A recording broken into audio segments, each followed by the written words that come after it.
Hello my dear friends, you're in the Military Summary channel, and today, in this video, we're going to discuss the most important events that took place during the previous 12 hours. We have a lot of very interesting updates, so let's start. And something tells me that something big is going to happen, something very strange and something very terrible is going to take place during the next several days right before the Trump's inauguration. At least about this we can hear from the Russian sources. The Russians are saying that today we got lots of different posts from the Russian side. Two independent sources reported about very interesting situation along the border with the Bryansk region and the Chernihiv and the Sumy regions.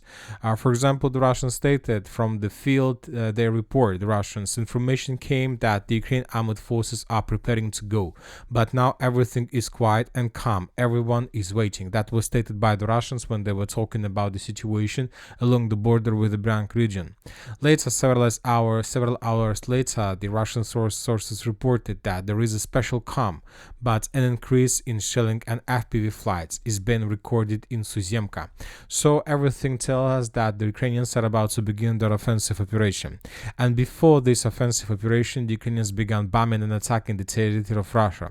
For example, today we got report that as a result of drone and missile strikes, the Ukrainians attacked the very important industrial zone in the Smolensk region. The Ukrainians are saying that they managed to destroy the factory, the production plant that the Russians are using to produce missiles and missile launch systems. Furthermore, according to information we have, several explosions took place in the vicinity of the St. Petersburg. But as for this direction, sometimes the Russians in the past reported that when talking about attacks in the direction of St. Petersburg, the Ukrainians were sending their drones from the territory of Estonia. As for now, we don't have 100% proofs whether it's true or not, but obviously the information is very interesting. Furthermore, we got a lot of reports, a lot of explosions on the territory of Belgorod. So the Ukrainians were bombing the Russian territory with everything they have. From the Russian side, we also got lots of different reports. For example, according to information we have during the previous night, the Russians attacked the Chernihiv area, and the sources are saying that the Russians were using something very interesting, some new type of weapon. This is how the Ukrainians described the situation. They disappeared and then reappeared. Unknown missiles were with a speed of up to 8,000 kilometers per hour attacked Ukrainian targets in Chernihiv. The situation is very strange. The missiles that were used disappeared and then reappeared. At the moment, it is known about landing on the outskirts of Chernihiv. There were at least 3 explosions, Ukrainian resources write. It is known that the speed of the target was 7.5 thousand till 8,000 kilometers per hour, but there is no exact data on the type of missiles. Stay in the shelters until the air raid alarm is over. That was stated by the Ukrainians. Furthermore, according to information we have, the Russians during the previous night managed to discover the concentration of Ukrainian forces in the Sumy area. For example, in this video we can see Ukrainian soldiers that were preparing themselves before probably the beginning of another offensive operation, but the Russians, as a result of Reconnaissance operation, managed to discover the positions of the armed forces of Ukraine, and as a result of several Iskander strikes, that temporary deployment point was destroyed. So later we got the statement from the group of forces north, and they reported that as a result of Iskander strikes, the Ukrainian lost up to 100 soldiers and dozens of armored vehicles and fighting vehicles, tanks, and so on. Furthermore, today we got another very interesting report from Ukrainian side. For example, Ukrainians are planning to make very interesting thing. By February 4th, so during the next months, during the January basically of 2025, men aged 1860 who had the status of limited leave fleet must undergo a repeated medical and flight commission. What does it mean? If you remember, just yesterday we were talking that Ukrainians are planning to reduce the mobilization age, but obviously the Ukrainians they thought about this a lot, as we understand, and they prepare themselves. So of course, there is no need to rush to lift the mobilization age. First, it's better to force people in Ukraine, first men in Ukraine, to undergo a repeated medical and flight commissions. So first, the Ukrainians need to have a list of who is available and who is ready to fight for Ukraine. And when the Ukrainians will get this list, will get the numbers, will get the names, who will be mobilized during the next wave of mobilization, only then they will adopt this law. But obviously, if there are some terms that Ukrainians need to finish all these procedures by 4th of February, which means that at the beginning of February, Ukrainians will adopt new mobilization law, and by the end of February, they will mobilize up to probably 300,000 of soldiers, which will be trained in April and May, and then they will be sent on the line of combat contact. But now we have a lot of very interesting things. First of all, the Ukrainians are planning to conduct mobilization in February, and according to rumors, according to everything we've just discussed, the Ukrainians are about to begin their offensive operation somewhere along with the Bryansk region. And summarizing everything, we can come just to one conclusion. Most likely, the Ukrainians are planning to conduct two counterattacks, two offensive operations. The first offensive operation is going to take place in January, February, right before the Trump's inauguration and during his first days of when he is president. And the second wave of offensive operation is going to start in May. As for now, we're receiving a lot of updates from the Western countries. The United States of America and NATO countries are sending more and more weapons to Ukraine, and according to information we have, during the next several days, the United States of America will announce about another military package for Ukraine, and which with a significant number of ammo, weapon, missiles, and many other things. But the Russians also understand and see everything. And for example, today we got another video of how the Russians were redeploying significant number of armored vehicles and tanks to the line of combat contact.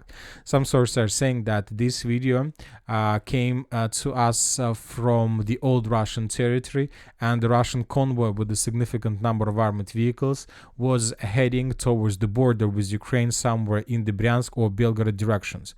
Furthermore, if you remember, yesterday we talked a lot about Kharkiv direction. I pointed your attention about a lot of icons that we received from the vicinity of Volchansk, lots of explosions, lots of total and tower strikes. And that was very strange, very weird, and very suspicious. So as for me, it seems that the Ukrainians are planning to attack in the Belgorod direction as well, and the Russians were attacking the Ukrainian positions in this area, trying to destroy and reduce their possibilities.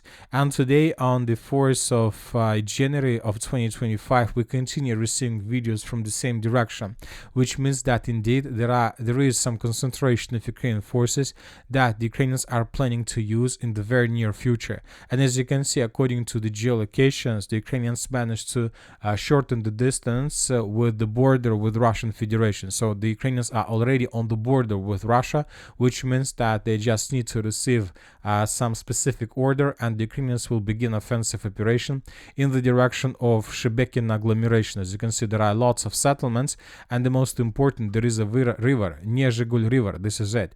And the main task, if the Ukrainians are going to attack in this direction, to establish control over the territories that located below the river. So once again, this is the river, and this is the perfect defense position. If Ukrainians are able to take the river under complete control, then it will be very difficult for the Russians to restore control over these territories. Most of the settlements are located on this part of the river, which means that to conduct successful attack, and the Russians will pay significant price if they decided to restore control over this territory. Furthermore, the distance, if Ukrainians are able to take the settlements under complete control, the distance between possible edge Ukraine positions and the city of Belgorod itself would be reduced to 16 kilometers, and Ukrainians will be able to begin bombing and attacking the capital of Belgorod region with regular artillery systems. We're not talking about even HIMARS systems or Western or artillery Western production. They will be able to attack the city of Belgorod with old Soviet systems, which is also very dangerous situation for the Russians. As for the Suji direction, during the previous 24 hours, we haven't received anything special. The Russians are saying that they're moving in the direction Sverdlikov and Lebedevka, but without any proofs. As for the southern Suji direction, today we have adjusted the map in Ukrainian favor. In this video, we can see how the Ukrainians were attacking and were working in the southern part of Makhnovka, and how the Russians were FPV droning Ukrainian vehicles. Based on this video, we have adjusted everything behind this area in Ukrainian favor. Now let's move further. We received very interesting details from the northern Kupyansk direction. According to information we have, the Russians continue improving their positions on the Ukrainian side of the river Oskol, and as a result of offensive operation, the Russians managed to reduce the distance to the village of Zapadne by taking under control huge forest in this area. So this territory, this strategical point, was captured by the Russians, and this information was confirmed both by neutral and pro-Russian mappers. Ukrainians managed to restore control to the east of Zeleny Gai. In this video, we can see how the Russians were bombing and attacking the edge positions of the armored forces of Ukraine in this area. I'll remind you that this territory used to be considered as a contested area, but due to this geolocation and based on this photo, based on this video, we have adjusted the map in Ukrainian favor. Now let's move further and let's discuss the situation in the Pokrovsk direction, where the Russians continue their offensive operation. During the previous night, we haven't received anything special, just the regular activities of Russian FPV drones, and that the Russians were bombing heavily the settlement of Dachna, which means that the Russians are about to begin the offensive operation in this area. Most likely, the Ukrainians still have their positions there. The Ukrainians are not going to retreat. They're not going to give up these territories without battle, and the Russians are hunting and destroying Ukraine positions.